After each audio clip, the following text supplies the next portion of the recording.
All right, so today I'm going to go over three ways that I like to utilize cryptocurrency and what I recommend to people when they ask me about crypto.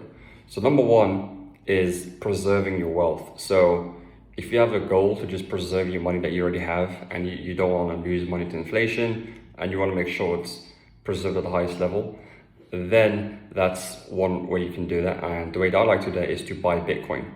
Now, that doesn't mean that you just buy only Bitcoin up front, which you can do. But ideally, if you're getting into it right now, the best thing to do is probably it's called a DCA strategy, which essentially means dollar cost averaging, where essentially you're going to buy a little bit every week, so that your average price of Bitcoin is a lot lower than it is right now. Because right now it's like at its all-time high. So if you buy it right now, when it goes down, you're automatically down. So you're better off buying consistently every single week. So over time, you have a better average price of Bitcoin.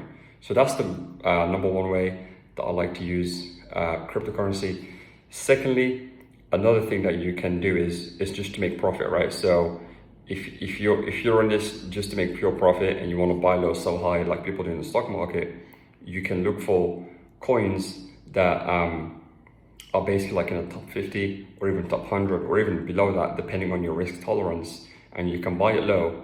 And wait for it to go up, and then you can pretty much capture some profit in that. So the ones that I'm in personally is like Polkadot and Cardano. Now, I'm not necessarily trying to get profit, but I do want to grow it for the long term. So maybe at some point I'll sell it, but it's not like a short-term profit that I am personally looking for.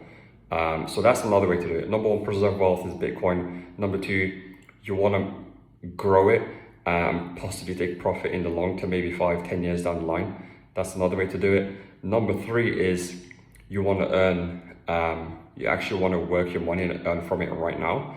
And that way is through staking. So staking is essentially you earning interest / rewards on your money. So let's say you put money into a pool. So let's say you buy a coin, you put all your money into a pool and you lock it in. They will pay you anywhere from 1% a year to even 100% or even 125% or 200%. So this all depends on your risk tolerance. Personally, the pools that I'm in, where I've allocated some of my money to grow, I'm earning anywhere from like 5% to even 10% per month in staking rewards. So yeah, so like I said, it's all about your risk tolerance, how far you want it to go. Now, obviously, ideally you divide your portfolio into like some part to preserve, some part for investing, and then some part to actually grow right now. So that's the ideal way to do it. If you have any questions on this, feel free to leave a comment and I can get into more details.